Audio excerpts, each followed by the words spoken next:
Patreon member shout out. Someday, when I'm awfully low, when the world is cold, I will feel a glow just thinking of you and the way you look tonight. Yes, you're lovely with your smile so warm. Hey guys, how's it going? It is I, the real Randy Chavez. I'm coming at you today with a Veve OMI update video. Guys, if you're new, welcome. If you're not, welcome back. I love y'all. Everyone say hello to Dashy. Hello, Dashy. Still can't turn my head. So commenting, liking, subscribing is a free way to help support the channel. Non-free ways are Patreon or smashing that thanks button right down below. So OMI did pretty well today. It's up over 4% on the day. Not as good as Bitcoin, which is up almost 8% on the day, but OMI didn't do as poorly yesterday as Bitcoin did, so it does kind of even out, does being relatively even. Again, market's not open today, not open tomorrow because of the holiday. If you are seeing this, happy Juneteenth to everybody. I will be going to the Backcal event tomorrow, so comment down below if you're going there. Comment down below if you're going to NFT NYC at all this week. Comment down below who you want me to interview, because there is going to be Wendy Stibalis, Dr. of Stuff, Crypto Rain, there is going to be Jumpstart Janie, Steph Solentano, Just Now Apply. There's going to be a whole bunch of people that have been on the podcast before. I've been on theirs. I'm really curious to see who I can get a word with.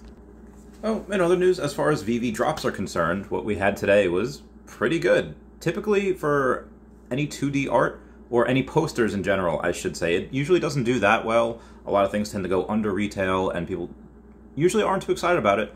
But today, even though today's was a 3D drop with the posters that we had for Star Wars, maybe it's because it was Star Wars, maybe because it was 3D, maybe because it was a Father's Day thing, all those combined, tame the beast of the sea. Comment down below if you get that Pokemon reference. But no, all of them combined made it very good. I think the only thing that is actually going under retail right now is the common. I had a buddy of mine, a whale, that was sniping secret rare special mint numbers, number 504, and then number 66 as well.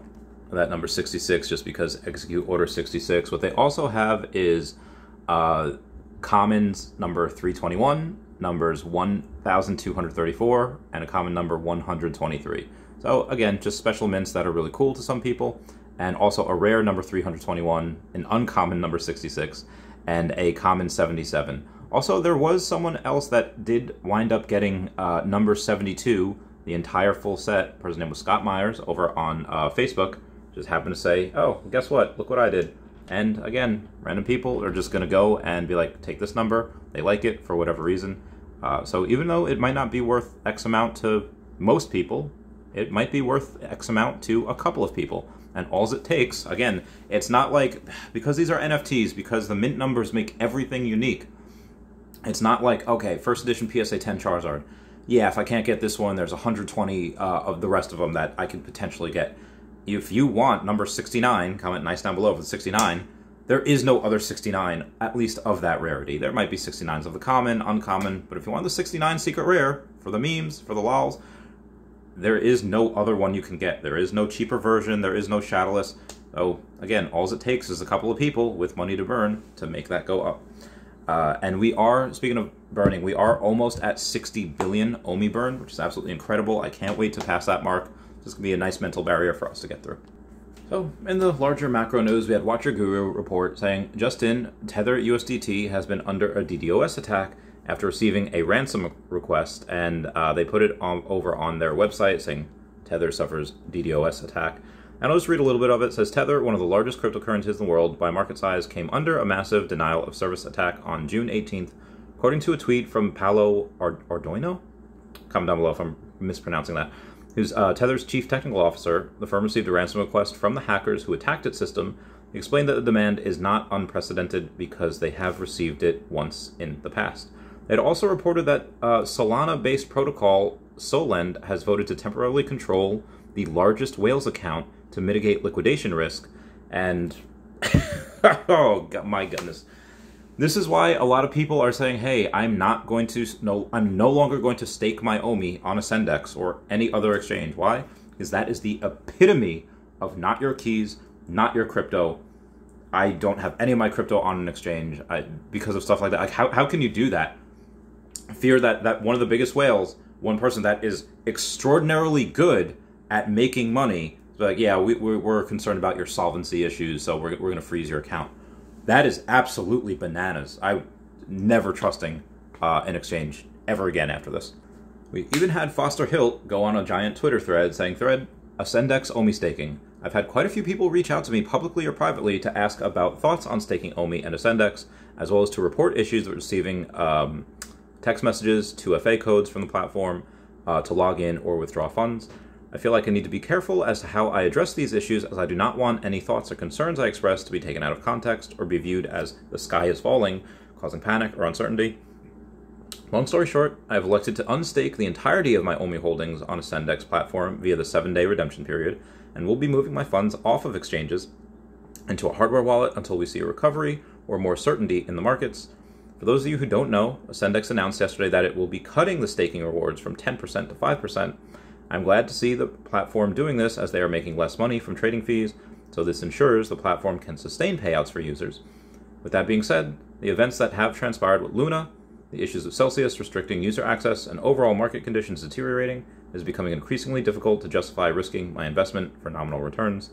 These concerns have been further compounded by the fact that Ascendex has recently experienced issues with sending out SMS text messaging, 2FA codes, meaning that some users cannot log into their account or withdraw crypto from their platform.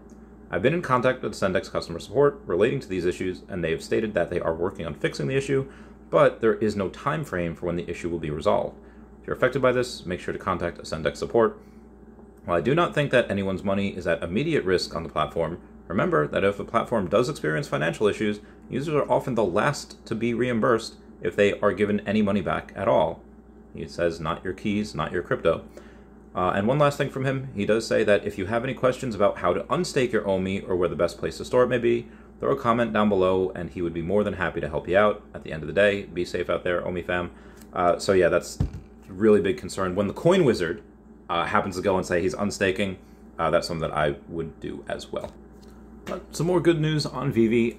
In the physical world, a new record, a CGC 9.8 of Tales of Suspense number 57, which is the first appearance of Hawkeye, sold for $102,000, more than double the previous record of $47,800, set about 6 years ago. So, shout out to that. And again, another one that we happen to have on the Veve app. I had this one, I bought it like 500, sold it like 900. Should I buy more? I probably should. Will I? I have next to no money left, so at least not right now. I won't. Again, just letting everyone know my moves. So, a little bit of criticism on Veve. We have Angel, or at NFTverse _ says, are people still buying Veve NFTs? There was one point where their community would shill the platform everywhere, LOL, and he invoked the wrath of a lot of people. Foster Hilt, one of the responders, saying, their community would educate is the word I think you're looking for, and it turns out that not being pegged to Ethereum was the best thing that happened to the project. Wouldn't hurt to do your own research or ask questions. You may actually make some money over the next year. Veve Viral responds, we haven't gone anywhere. If anything, we're tripling down during this bear market. There's no more obvious buy in the crypto space than the first officially licensed NFTs of Batman, Mickey Mouse, Spider-Man, and of course, OMI. If somebody else responding, in my opinion, licensed IPs stand a better chance beyond a bear market than one of the many 2D projects out there. Disney, one of the driving forces, just dropped the first ever Star Wars NFTs. Yeah, I think some people see that as a good option. You don't have to buy, no one's forcing you. So this goes on for quite a while. And some of it does get a little bit hateful. I would try to reiterate Foster's words and say educate. Please, guys, when we have somebody that is either against it, again, it wasn't necessarily insulting Veve, just kind of, I guess, taking a little jab at it, poking fun, and then the Veve fam kind of forced him to put up an apology. He says, last time I ever say anything about Veve, I'm getting cyberbullied, I'm sorry, and he was laughing, so he was kind of joking about the being cyberbullied, but again, Veve fam came out to play. Moving on, there is a new ship in town. It is Randy Chavez x Taps Trades. We have Dive Jedi said, I made a t-shirt for my OMI homies, Taps Trades, and the real Randy Chavez. And he also asked Brock McBreadcat, Brock McBlockchain, to go and have this shirt saying, once you've gone Peruvian, you'll never go alluvium into the fish tank, or the fish tank that we have. Hopefully we do get something along those lines. I think that'd be really fun. So speaking of criticisms for, I guess this wasn't really criticism, but Palm NFT says, the Palm Network houses the only official platform to buy and sell DC NFTs, including DC Fandom NFTs, Gotham City District Nightwatch sigils, Batcals, and more.